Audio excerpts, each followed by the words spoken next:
Hi, this is GunNut226. Actually decided to do this video. I'm going to put this Hogue grip back onto my Taurus 85, and I thought I'd share it with you guys.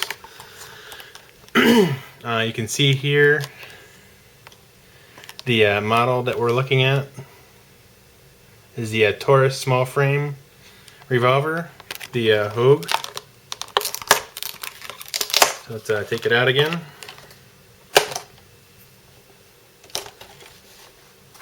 Here's the model number. It's 67000, and here's some specs on the back, so you can see what it fits. Model number is 85, which is the one I have. Here's some instructions, assembly instructions.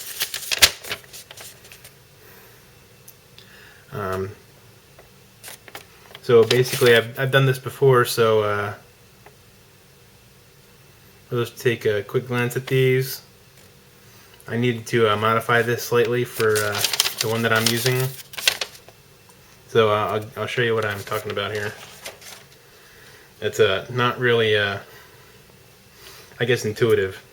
First thing you do, locate the screw on the handle, flathead screwdriver. Just back it out.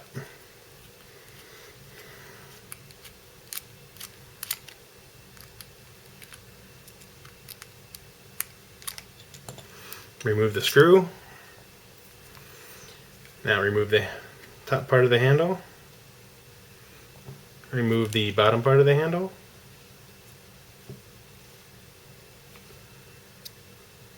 And this pin is critical, so don't lose it. It's just gonna, it'll just fall out. So at this point, when I took this apart again, it was kind of dirty, so you might want to clean it up a little bit. You can see it's still maybe a little bit dirty here. Take a wipe to that, and so you just want to give it a general little cleaning before you put it back together. It doesn't really need any special attention. Okay, here's the part that's a little difficult, for me at least. It comes with this bracket and this new screw that goes in the bottom, and the new screw goes through the bottom instead of through the grip itself, like the old one did that went through the center of the handle. It's actually done pretty well. Even I'll show you how well this doesn't work. If you just try to put this pin in here, it's just gonna fall pretty much out. That's very disappointing. So you kind of have to play with it a little bit. And this is going to be a little bit difficult to do on camera, because actually doing it off camera even is not the easiest thing. You can see inside the Hogue grip here. Get a light in there. It's got recesses for the frame to fall into once it's in there.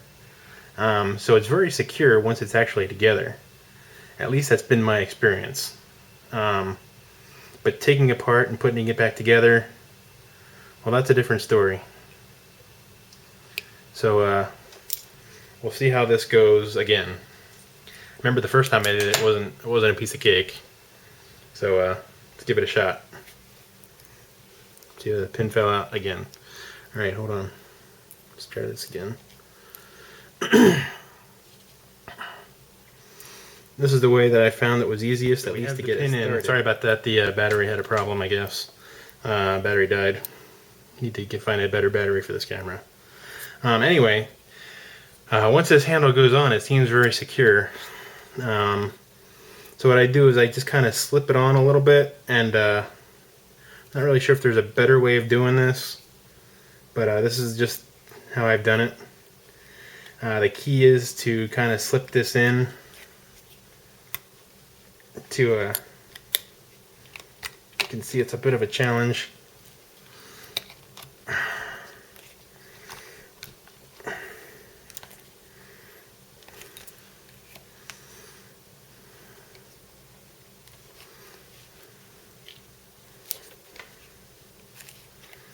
Okay.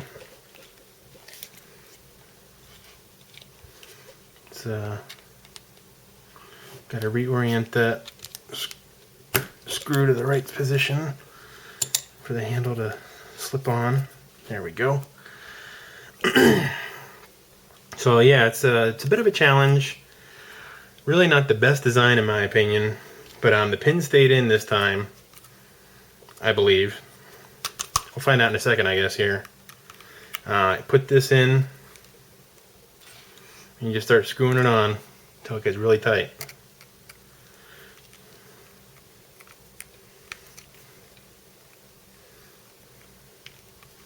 You can see it's starting to suck up on the handle.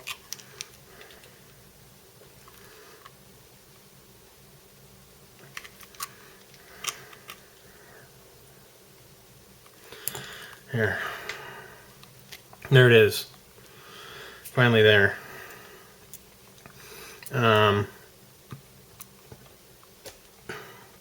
One thing I really like about this Hogue grip is it really extends it for my pinky to sit there a little bit better. You can see it's there much more so than the wood grip, and it also gives me this little indentation right here. I can just sit my thumb right in there. It gives you a really nice spot to lock in your thumb, which is really critical with these smaller guns, handguns. You can see they still have a little interference issue right here, but you know what? That's just the way it is. So anyway, it feels a lot better to me. In both single action and double action modes, I get a lot better grip on it.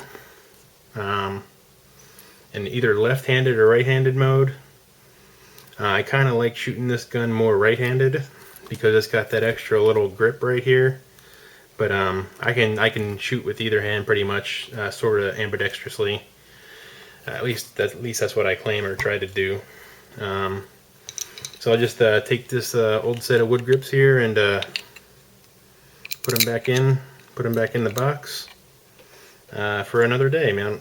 Maybe I'll need them someday, or if I decide to carry this at some point for concealed weapons carry, I'll probably want to swap out the grips because the rubber really just doesn't work for concealed weapons carry, at least for me. It kind of grips my shirt, and so I'll just take this wood and put it back in the Hogue box here with the instructions. The instructions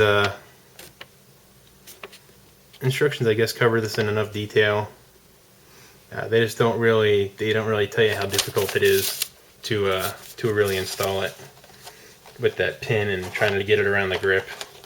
I don't know if there's a better method out there. I did a quick search and I didn't really find much for at least the Taurus, the small frame revolvers. There's a lot of other Hogue stuff out there, but this is what I have. So this is a short installation video putting the rubber grip on. So I think this is a whole lot better, a whole lot nicer. Like I said, this is my backup weapon in the home. So I really need to have this at a moment's notice. And chances are my hands are really going to be sweating. And this slick wood grip is really just not going to cut it at that point. So I'm just going to need something to really grip onto, especially if my primary weapon is malfunctions or has another problem. I covered this in my other video. This is what I'm currently using. This is a Federal Plus P ammo for a 38 Special. This really has some nice takedown power to hollow point. These expand really nicely in my experience. So that's all I have for now. If you have any questions or comments, give me a PM or leave some comments in the comment section. If you like my videos, please subscribe. Alright, well, thanks for watching.